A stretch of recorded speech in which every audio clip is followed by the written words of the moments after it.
और जब राजा बलि 3.5 कदम पृथ्वी देने के लिए तैयार हो गए थे, और जब 3 कदम में तीनों लोगों को नाप लिया तो कहा था कि आधा कदम मेरा शेष बचा है वो दे दो। तो महाराज राजा बलि की पत्नी विंध्यावती ने यह कहा था कि आधे कदम में हमारे पति की पीठ को नाप लो। इधर जैसे ही बावन भगवान ने पीठ को नापा तो रत्नमाला वहीं खड़ी थी, वो देख रही थी। और जैसे ही उसने अपने पिताजी की पीठ को नपते हुए देखा तो उसके हृदय में विचार जो आया था वो बदल गया। अब वो ये सोचने लगी कि अगर ऐसा पुत्र हमें मिल जाए तो मैं उसे जहर दे के मार दूंगी। भगवान सब समझ गए उस रत्नवाला के हृदय की बात को, क्योंकि वो घटघटवासी अंतर्यामी सब जानने वाले।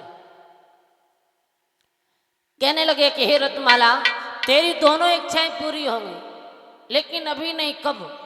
यही द्वापर में आकर के बनी पूतना भगवान को मारने के लिए गई और स्वयं मर गई।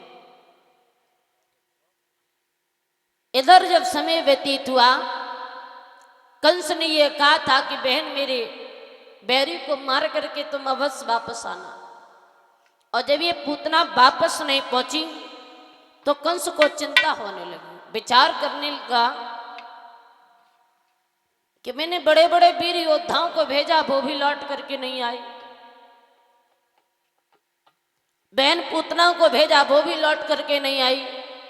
तो उसी समय उसने एक सट्टासुर नाम के राक्षस को बुलाया,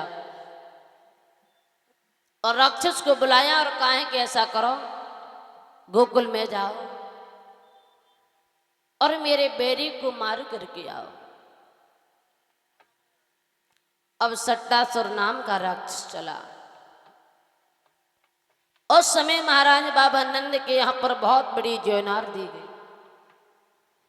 सभी गोप ग्वाल मां यशोदा बाबा नंद सखियां अपने अपने काम में व्यस्त हैं, लेकिन भगवान कन्हैया जो है वो पालने में लेटे हुए हैं।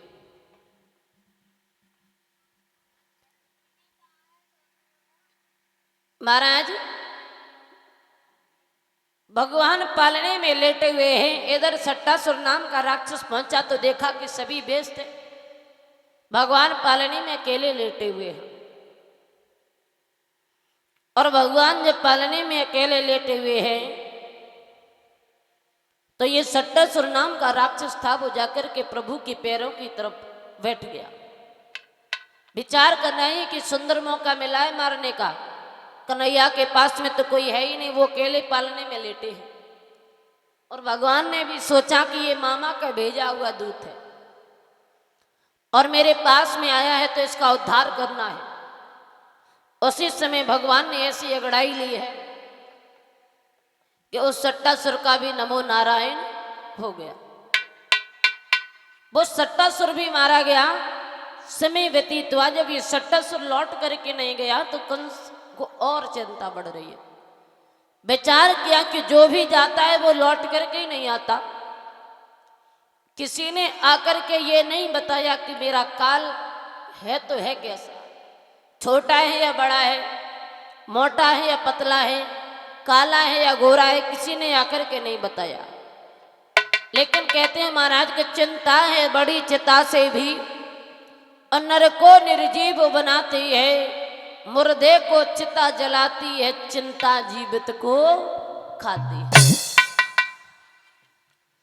कंस चिंतित है, विचार कर रहा है कि मेरी मौत निश्चित है। क्यों?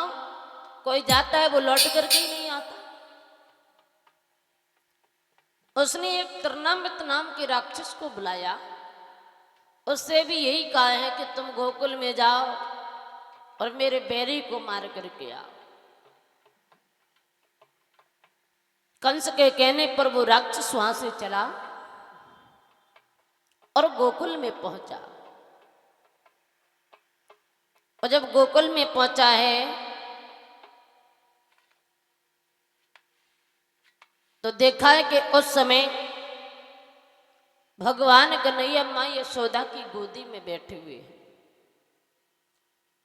अब भगवान ने देखा कि ये तृणा बिताया है तो उसका उद्धार करना है, लेकिन हम अभी इतने छोटे हैं कि अपनी मां से ये भी नहीं कह सकते कि मां मुझे गोदी से उतार दो। और जब तक मैया सामने बैठी रहेगी तो मैं उसके सामने किसी का उद्धार नहीं कर सकता। तो प्रभु ने एक लीला दिखाई है क्या,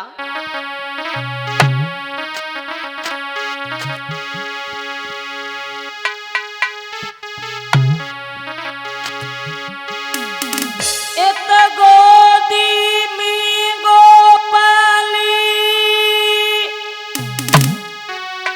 सुना वाली सवा के भाई, यशोदा मैया तो रही है आंगन में कुमर खिलाई।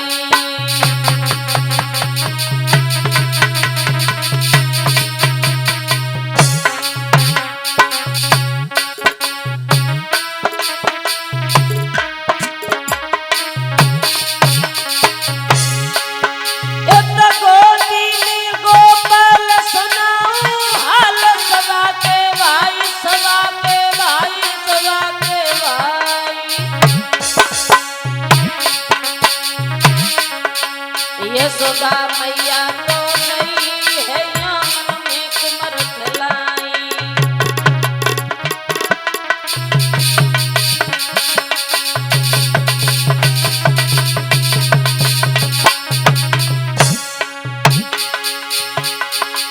इतना मत चांडाल, इतना मत चांडाल, पूछ गो हाल सुनो मेरे भाई, सुनो मेरे भाई।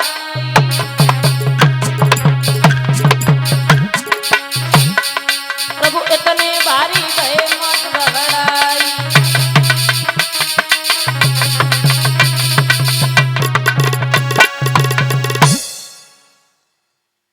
इत गोदी में गोपाल सुनाऊं हाल सभा के भाई।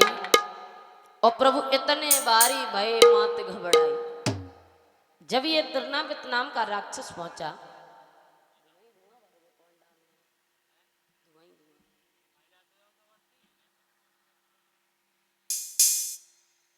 जब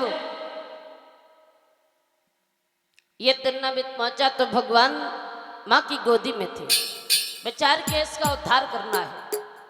भगवान ने एक लीला दिखाई क्या, कि प्रभु ने अपना वजन बढ़ाना प्रारंभ कर दिया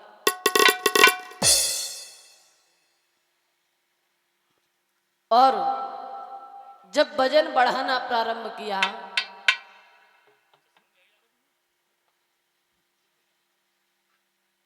तो मैया यशोदा ने घबरा करके अपना पुत्र गोदी से उतार दिया।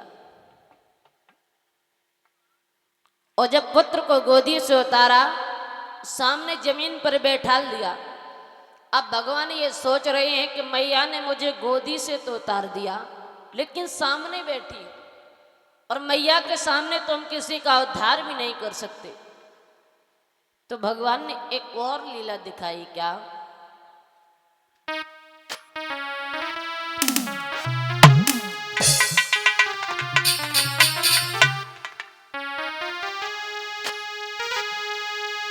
रखा उतार कर गोदी से, बस लहरी हवा की छूट गई, बस लहरी हवा की छूट गई।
कि रखा उतार कर गोदी से,